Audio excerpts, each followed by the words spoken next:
Welcome everybody to the Reel to Reel Wake Up movie review, where we review movies every week and give insight and a bigger viewpoint about what's really going on with these movies that are actually documentaries. And I'm Dean Val. We have with us here Jeremy and Kevin. We'll all be participating and giving our viewpoints on this movie, which this week is called The Adjustment Bureau with Matt Damon. I'll give a short synopsis. Do we control our destiny, or do unseen forces manipulate us? A man glimpses the future fate has planned for him and realizes he wants something else. To get in, he must pursue across, under, and through the streets of modern-day New York the only woman he's ever loved. On the brink of winning a seat in the U.S. Senate, ambitious politician David Norris, or Matt Damon, meets beautiful contemporary ballet dancer Elise Salias, played by Emily Blunt, a woman like none he's ever known. But just as he realizes he's falling for her, mysterious men conspire to keep the two apart. David learns he is up against the agents of fate itself, the men of the Adjustment Bureau, who will do everything in their considerable power to prevent David and Elise from being together. In the face of overwhelming odds, he must either let her go and accept a predetermined path, or risk everything to defy fate and be with her. Okay, and the players here are, again, Matt Damon as David Harris, the fellow who's congressman running for senator. Emily Blunt, she's the ballet dancer Elise Celius. And then there's Anthony Mackie, who is Harry Mitchell, the black fellow who is sort of his guardian angel throughout his life. He's been following him and assisting him. Then there's John Slattery, who is the Richardson, who's like the captain of the Adjustment Bureau fellows. And there's Michael Kelly, who is Charlie Trinor. He's Matt Damon's right-hand man. And then there's Terence Stamp, which is Thompson, which is like the chairman, I think he was the chairman, who they brought in because things were getting a little rough for the Adjustment Bureau. Yeah, they called him the Hammer. The Hammer? Mm-hmm. Okay. So we see, hi, Tim. Tim Van Panan has joined us too. Hi, Tim. Can you speak? Do you have audio? Did you see the movie? Yeah. Did you have any viewpoints on it? Would you like to talk about it? What you saw of it? Well, it almost made everybody seem like they were helpless to do anything without being controlled. Yeah. The Adjustment Bureau had the reins, so to speak, in terms of adjusting fate, you could say. I saw it as like, Jeremy and I were talking before the show, but they could be seen as a couple ways at least. They could be like the boys, the real guides who are always around, tweaking things, you could say, taking on karma, doing certain things to help people become more aware on a, you could say, higher level or a different level, but that then you could see them also, these Adjustment Bureau people, as the minions of the cow or the god who has a plan for everybody, which is basically demise. And they're just like carrying out orders from above. So that's why they were such in a kind of a scampering mode, when things didn't go their way. They were trying to just hustle to make things right because they were under orders. They really didn't have any free will themselves, but they were under the orders of the Kalnaranjan, or the Grog God who has the plan for everybody. So it was an interesting take. And usually these movies, we can see them different ways, just like we can our own experiences. There's many ways to look at this, but the movies are a great way to see an objective viewpoint about how the controllers, in this case, are giving us images and subliminals to control us. So this movie, there's always something, you could say, truth in each movie, but there's always also a distortion that they're presenting. So what Dwayne, our friend Dwayne, he likes to watch for in these movies is how people react. So this is like, in a way, we each have our own responses to things. So the movies show us how people, different options on how to react to certain circumstances we find ourselves in, particularly the people who are under, being tortured. We see a lot of that in the movies these days. They're being interrogated. They do everything to try to extract the information from the people that have been captured. So how do you handle that? But there's all kinds of situations that come up that we can watch for how the movie characters react to the circumstances, and that can be an objective viewpoint for ourselves. But Jeremy, what do you see? Hello. Well, it was an interesting movie. It was actually my first time ever seeing that movie, but I thought it was interesting that no matter how much they tried to adjust, you could say, his thing, he didn't give up. He was always relentless that he was going to find a way, which is that sort of determination that I think and focus more so that people really should have, And it was very, very interesting. And I actually had I'm going to share an experience real quick relating to the Adjustment Bureau. I had a scene where I was sort of adjusting, you could say. It was a really curious thing. I was in a grocery store, and for some reason there was a sense of urgency with what I was trying to do, and I was looking at the people walking around, and they were moving very like unorganically, non-fluid, like just kind of like really kind of sturdy. So it was some kind of simulator type thing. And all of a sudden I started zooming through the store, and I started moving pieces of fruit. I mean, really simple stuff, moving things, touching things, pushing things back a little ways. I mean, I was adjusting things, right? It's the view of it. And then I even went as far as to grab a guy that was having a conversation. I grabbed him and I zoomed to the other side of the store and kind of like flung him out from under my arm. And he went running towards an individual to have a conversation with him. And I was wondering, and when I awoke from that, I was wondering, well, what the heck did I do all this and that for? Why was I moving things, touching things? And I was shown what happened, that by doing all those adjustments, that lady, Joni, she lost control over whatever that city was. She was pretty upset about that, but that was my own little experience relating to that. The movie presents us with the political system.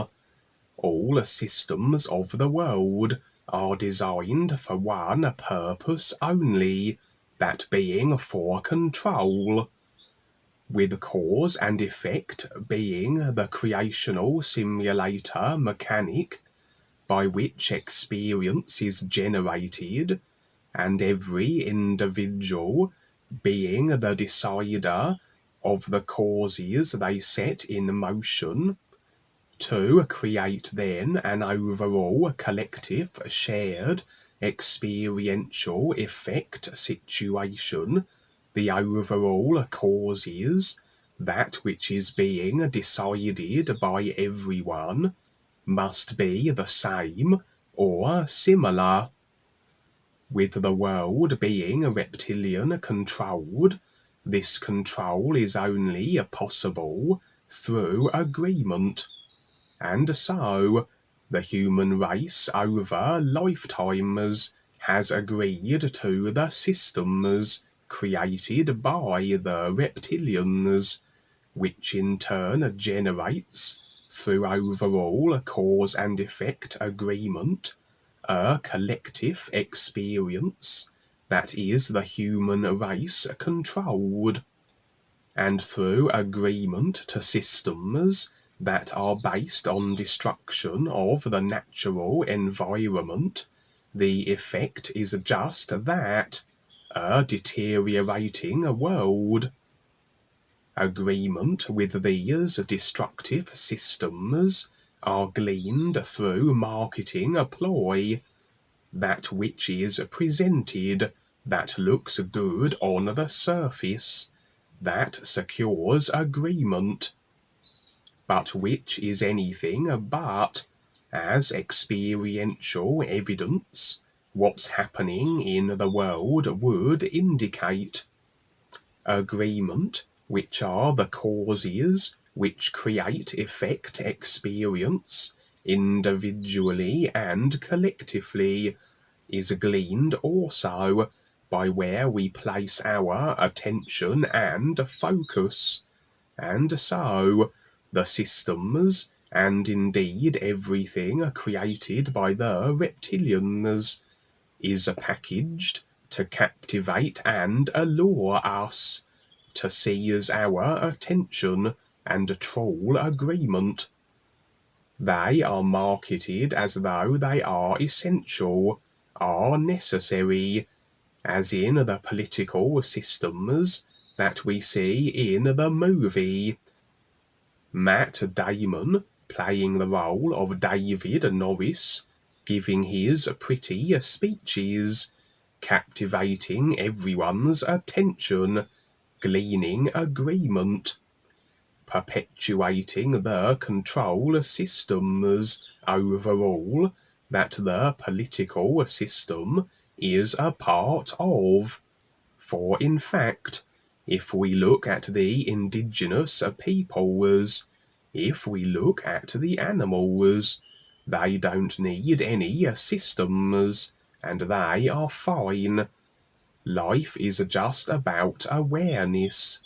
Life is about itself, the isness that it is, and anything created in creation is not life, but a reference comparison to recognize the is through, a recognition of the is, that is the real reason and purpose for us being in the simulators in the first place.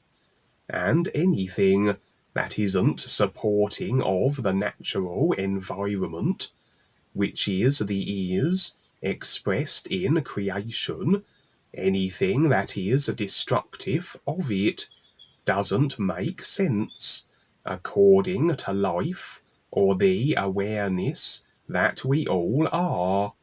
And destroying the world, which is our training ground for recognizing the is from, through agreements to the created systems that are designed for that very purpose, makes no sense.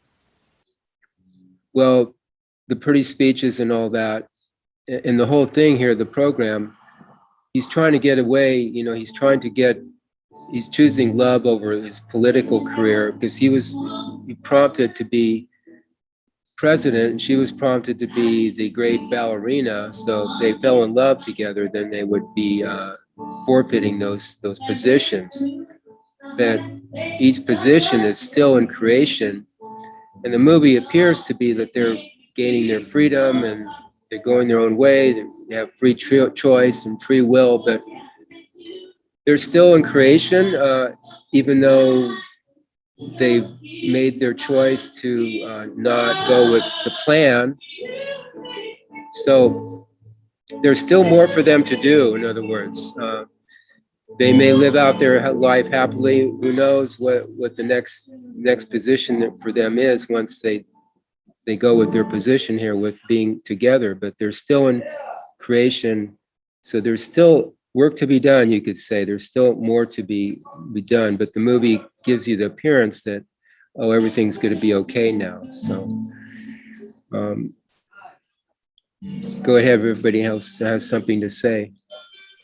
I'll say this in regarding terms of what Kevin said about marketing ploy. There was actually a point in the movie where he was giving a speech. I think it was after he lost the initial votes or whatever, that he started to come clean about all this stuff. They even went to the extent of the amount of scuffing on his shoes, what makes him look like a working man. So it's all about that appearance, right?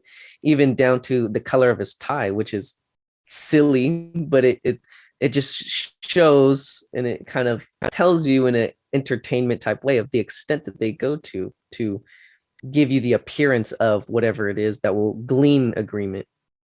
At one point in the movie, Matt Damon rather breaks from the script provided by his handlers, revealing the psychological component of the marketing ploy. The controllers have studied and understand the likes and dislikes of the masses they wish agreement from. Little subtleties that most would be unconscious of. The colour of Matt's tie, the extent to which his shoes shine, a social programmed consciousness that is overall designed and categorized into certain likes and dislikes according to geographical location. Then these elements are utilized for marketing ploy, agreement to the created systems that maintain overall control. As was mentioned in the movie, the position David Norris was running for was in a region where blue or red was the preferred colour for his tie, probably due to the conscious, unconscious, and subconscious programmed and agreed to idea of patriotism, the colours of the American flag, which would have had these colours preferred, with the consciousness of all those born into that part of the world.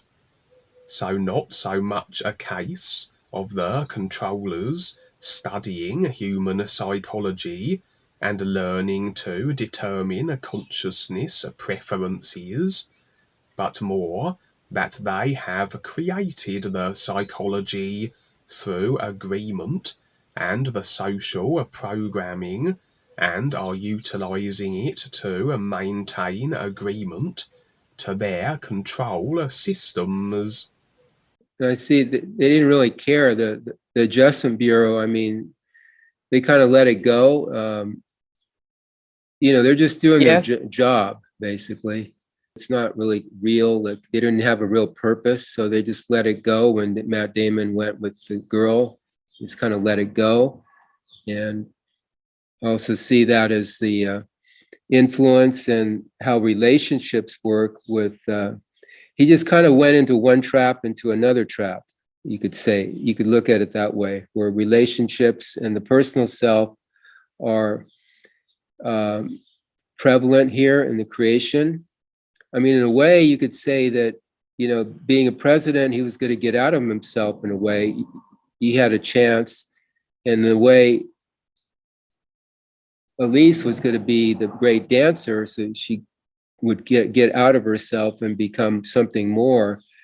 But as it was, they went into their personal selves and got immersed in that, which is fine. But again, who knows where that would have went.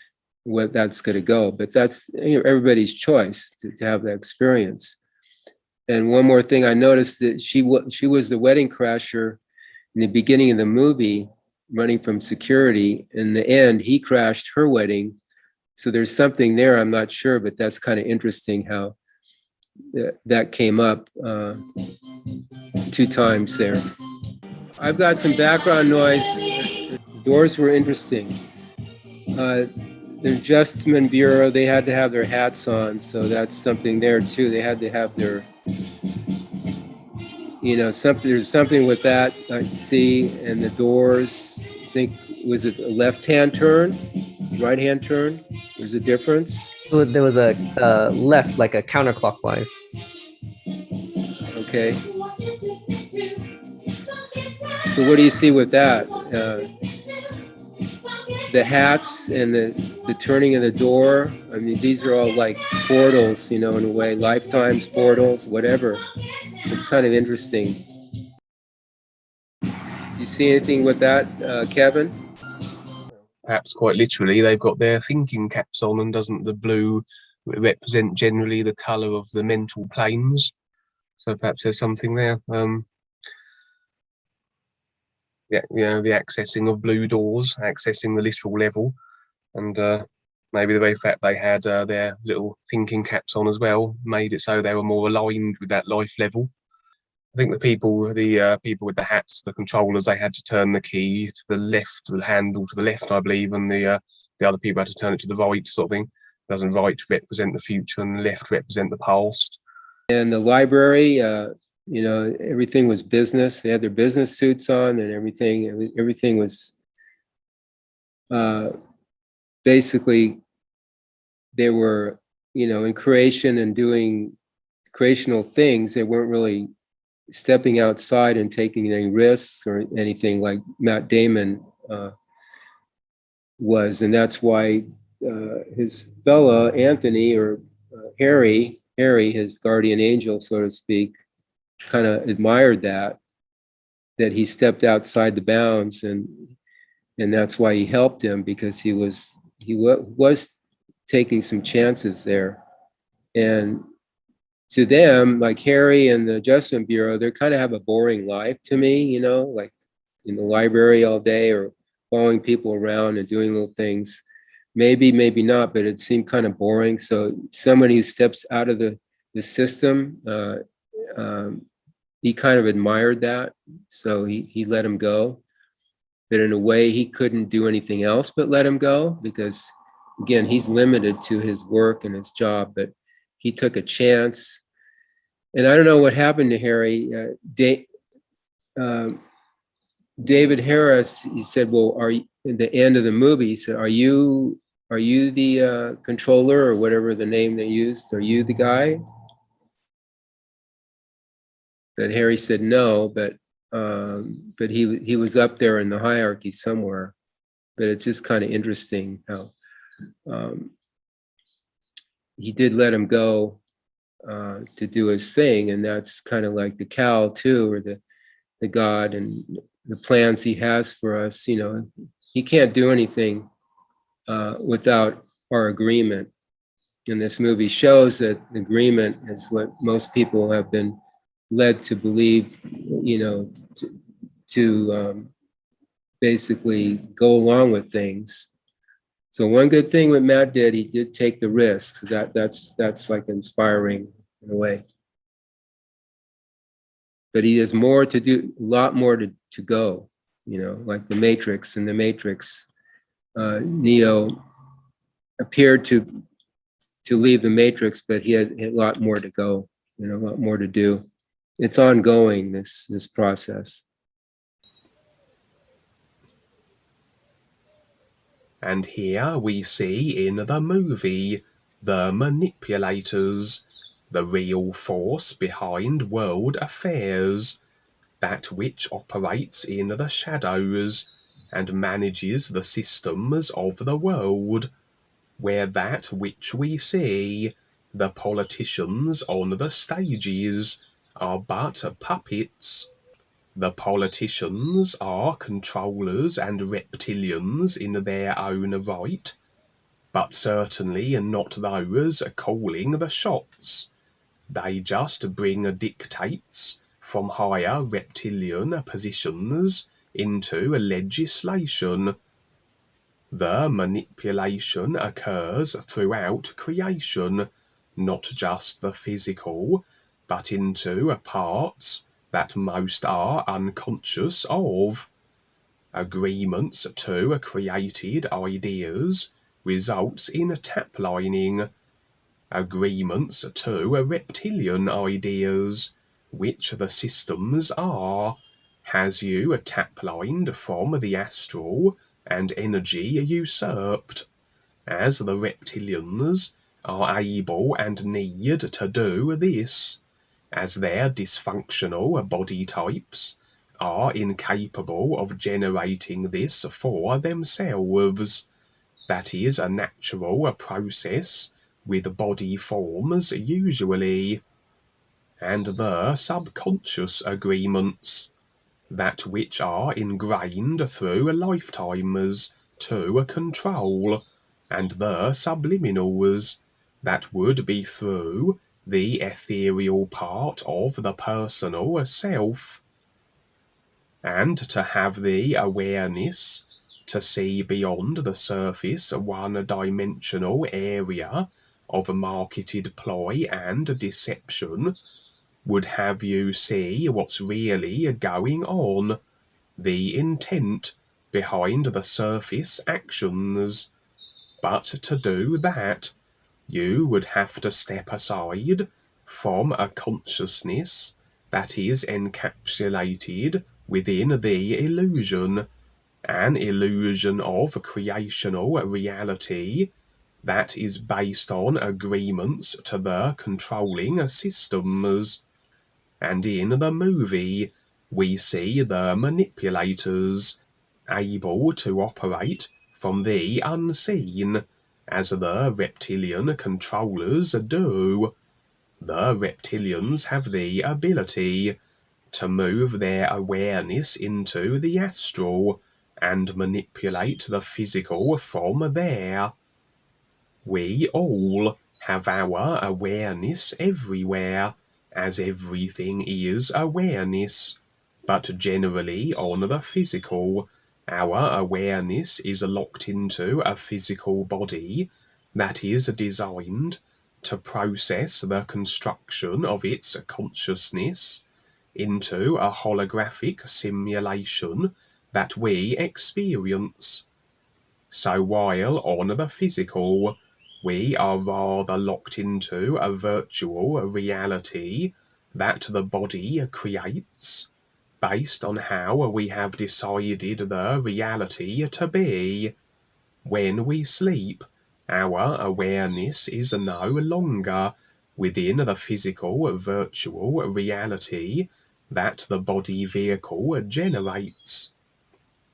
Although we must remember that every part of the personal self generates this virtual reality simulation, so even as we leave the physical when we sleep, we are now in the astral, mental parts of the simulation, which is still based on the construction of our decided consciousness. Only through a real awareness, which is the isness that we really are, can we move aside from the simulation. But the reptilians can move their awareness into the astral while still on the physical, and be conscious then of what they are doing.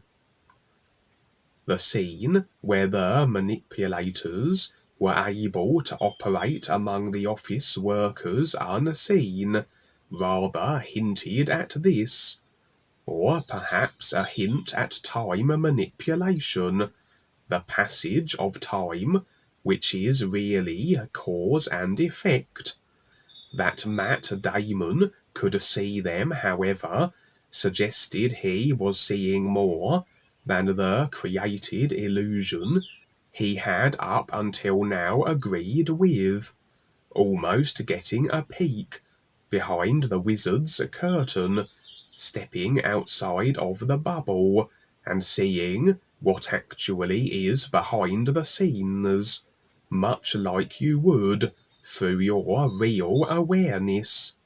A real awareness that allows you to see creation as it actually is, not the way the controllers have marketed it to be, and then the marketed version is agreed with and rather creates a cyberspace overlap that you are contained within, like the splendor of the heavens of man, which look as they do, due to agreement that they must be this way, when in reality, this whole creational simulator is descending into darkness, and is a gloomy, black and oppressive realm throughout the 5 levels of it. That scene, I think, I see as one of the key moments in the movie.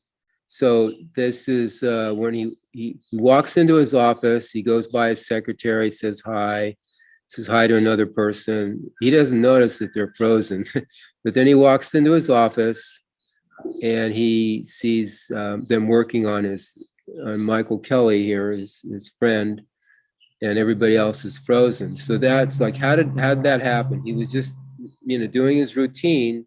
So he had the opportunity here. This is a big opportunity here for him to see more. I don't see that he reacted, but he didn't really become aware of what was going on there. He just had a reaction, but something from, you could say, a higher point of view was enabling him to see that. I don't see any trigger for him. Offhand, I don't see any trigger that enabled him to see this scene here, but because he just kind of walked into it. But something, his karma, something, the real guides may have opened up this for him to get the opportunity to see more. Whatever it was, he did enter this scene and was able to have the opportunity to really, get a chance to see outside of creation and what is going on there with the manipulation. It should have helped him to see that things are being manipulated. And then, he does take the initiative to, through his girlfriend, to get out of it, because they are chasing him. He's on the run now from them, especially when he revealed their secret, And like you say, Kevin, it's like the Wizard of Oz, the guy's behind the curtain, and Dorothy saw what was really going on. They're pulling the strings in a way, at least partially. But there's so much more to this. There's a bigger picture of creation and how cause and effect works, and how things are because of agreements. There's so much more for him to learn, but he's on his way. At least he has that. He's taken the step to see more. Now he may be entrapped again by his relationship and the personal self, but we'll see. There could be a sequel to this movie. I'd be interested to see what happens with him as he goes on. I can read something here too, just to follow up on that. David's world is one in which certainly their most important decisions are subtly guided behind the scenes by agents of a deity, like entity. David accidentally stumbles into knowledge of the Bureau's activities when he shows up to work at an investment company following a failed senatorial run, and finds that black-clad men have eerily pushed the pause button on everyone, and that they're apparently doing something to Charlie's mind. Taplining him, yes. Pursuit ensues, but the agents have the supernatural ability to use virtually any door as a shortcut to another door, as long as they are wearing their special hats, thus staying forever in front of David. Once he is captured, they decide to level with him and tell him the truth. That he was, about who they are and what they're up to. There's only one caveat. If he ever tells anyone, they'll capture him and erase his mind. Well, that's like we reincarnate every lifetime. Basically, we've lost everything, until we get openings to see that we've lived before. But basically, we start with a new mind.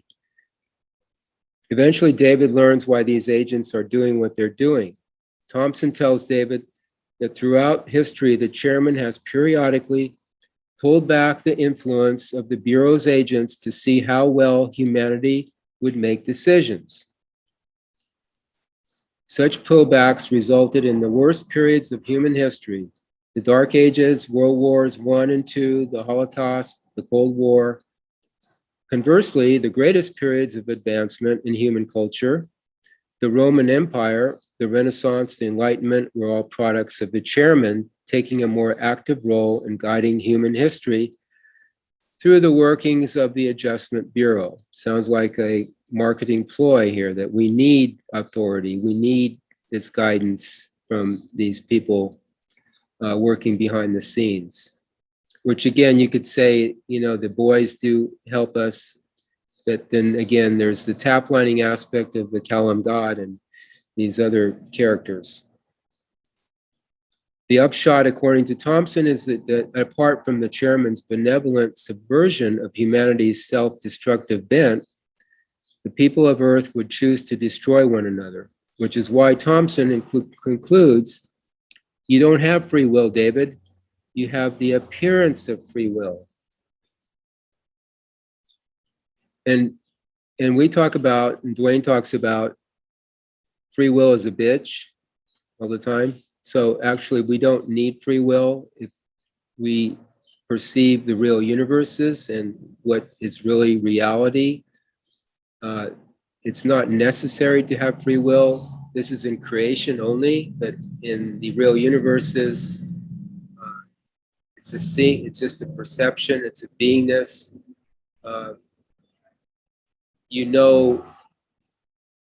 It's a different mechanism, if you will. You don't need free will. You just need, there's a perception of what to do. Harry is the other person who teaches David about the moves and motives and abilities of the Bureau. Harry admires David's ruthless determination to find Elise, and he harbors significant doubts about the goodness and beneficial nature of the plan, in part because it sometimes apparently means laying premature claim on the lives of good people like David's father and brother. So when David asks him, "Are you an angel?" Harry replies, "We've been called that." He clarifies their purpose by saying that the agents are case officers who help humans. In a roundabout discussion about God, Harry also tells David that the chairman appears to people in many different forms. We learn in the end that everyone is being tested, and that the chairman actually wants people to use their free will in pursuit of their dreams and in pursuit of love. So any comments on that? Yeah, I had a quick comment on that. The ending statement there, to use it for the pursuit of love and other things, these sound good things, more ideas, still entailing creation. So it's kind of funny there that they market this to people, right? That way. Well, it is all about, the relationships. Dwayne often mentions that. It's a boy meets girl here in creation. Everything's, a lot of it's based on that and how we get through that. That we encourage people to see it's being to being without anything in between the people. It's being to being. You can still have so-called relationship.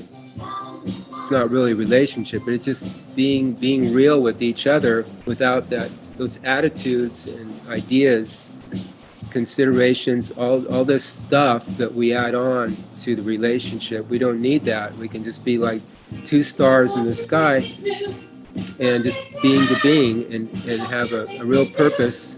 Both people, wake up, supporting each other. You hear my background noise, by the way? Yes, I hear you. Okay, there's I hear. there's an event here coming on, so she's practicing for it. Yeah. I also wanted to comment real quick on that free will.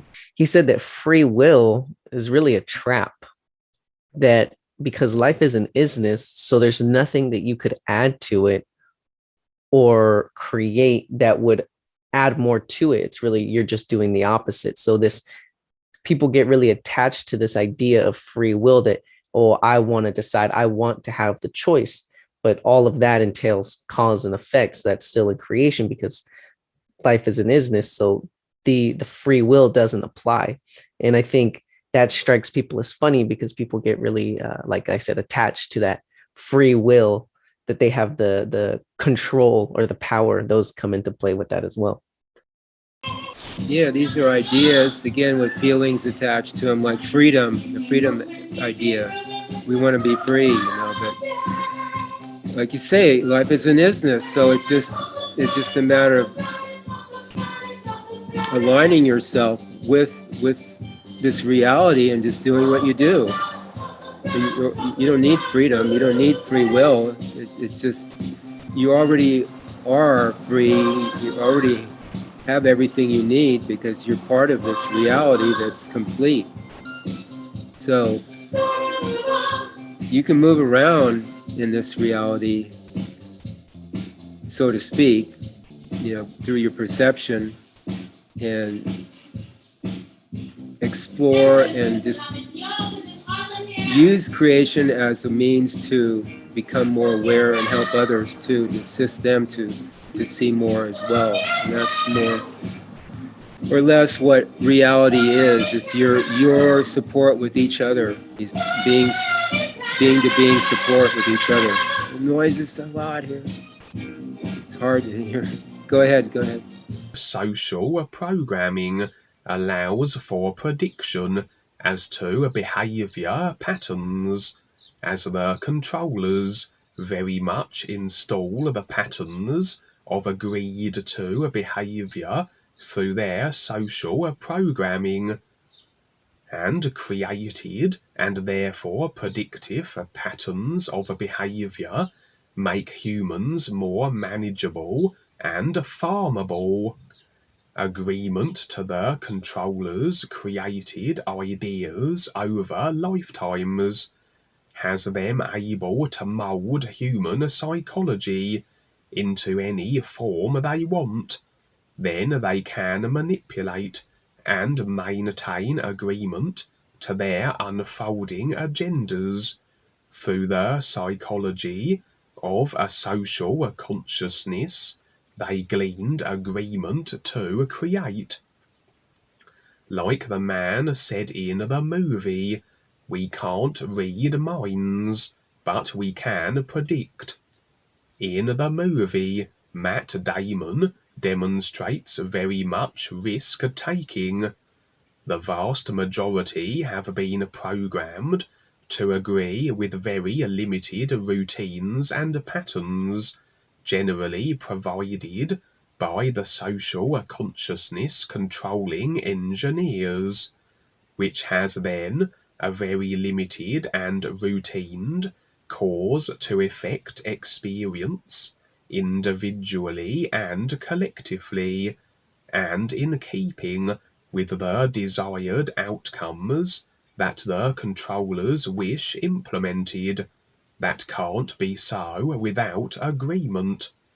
If you do what you've always done, you will get what you always have. To become more aware, which is the idea, and to then eventually recognize your real awareness, then the isness through it, you must continue to take the risk, to step into the unknown, to effect different experiences than you ever have before, to recognize something else other than what you have up until this point. For if you stop and are self-satisfied with what you are and what you know, that will be your reality, and will remain so unless you decide something else that breaks the routines that you have limited yourself to. But it's not just that awareness remains at a point, but the controlling systems are designed to cause restriction of it, in that they are gleaning agreement, which limits experience more and more. This restriction of awareness reflects then in the simulator we are in, as consciousness generates the overall simulator, and so the simulators go through their deteriorating phases from gold to iron, where we are now, and ultimately implode. In the movie, one of the manipulators says, "What matters is what is black and white." In other words, keeping everyone one-dimensional, considering only creation, which is a simulated reality of literalism, of ideas, of up and down, left to right, of opposites, as opposed to the true reality, which is an isness, and where anything literal doesn't apply. So the manipulators want to keep everyone in accordance with the plan, as they say in the movie. The plan to remain one-dimensional, to be routined, that experience remains the same, and experience, in keeping with their controlling and restricting ideas also. A plan that will keep everyone in creation and unconscious, but not only a stagnating of awareness through limited experience, but a retraction, as they get agreement to effect continued self-limitation, which has then effecting worse and more restricting conditions as people project into future lifetimes, and a simulator continuing its downward spiral. And also we see how the manipulators in the movie are able to activate and utilize other unconscious individuals to interfere with others, to maintain the agreement to a routine and the control they desire. As everyone who is locked into their created consciousness is very much able to be controlled through it, through the subliminals subconsciously, and indeed through the influence itself. Through technology, the controllers can access the created consciousness and delete, add, tinker, install certain emotions, ideas, thoughts, drives, alter perceptions. They can program any personal created self into anything they want, and if the awareness is locked into that personal self, then the awareness simply carries out the programming of its created self. For to the individual, it would seem as though these newly installed drives, wants, desires, and objectives are their own, and they can be emotionally enhanced and charged also to more appeal to the individual. We're at the stage now where anyone can just be programmed into a Manchurian candidate if their awareness only resides in the personal self. We see how in the movie the manipulators are able to erase memory at will, seemingly. This is something also typically experienced through alien abduction accounts also. The mind we have each lifetime around is a receiver storehouse of experiences, like files on a computer, and naturally then damage to the computer files causes a loss or corruption to the data stored there. Memory loss, or a complete erasing of all memories the mental body contains, like through Alzheimer's or other cognitive degenerating conditions. Very easy would it be for a technologically capable race to erase then files from the mind storehouse, or delete everything, even replace the files with alternative versions, which would seem as though they were our memories. But of course, the mind may be compromised, changed, or memories tampered with, but everything is retained in the causal memory body. But generally, that's inaccessible for most, unless awareness is such that it can be accessed. Although even the causal akashic records can be tampered with, being in creation as they are, although tampering with the recorded creational files, be they in the mental body or the causal akashic body, have no bearing on where we are in life, our position in creation. We still will be the culmination of our consciousness in each moment. It's just that the reference files may be tampered with that have recorded our experiences. And then, of course, we have the universal files, which is the isness, where to have recognition to access would have everything available for perusal. Step into the recognition of the is, and you are this everything the is, which, as the reference implies, must be everything. It's very, very telling that these sort of self-appointed in like they refer to him as chairman, right? So he's a guy sits in a chair, right? And he just sits back, and it's like the Callum, he just sits on his throne and whatever. So I just thought that was funny, that little piece.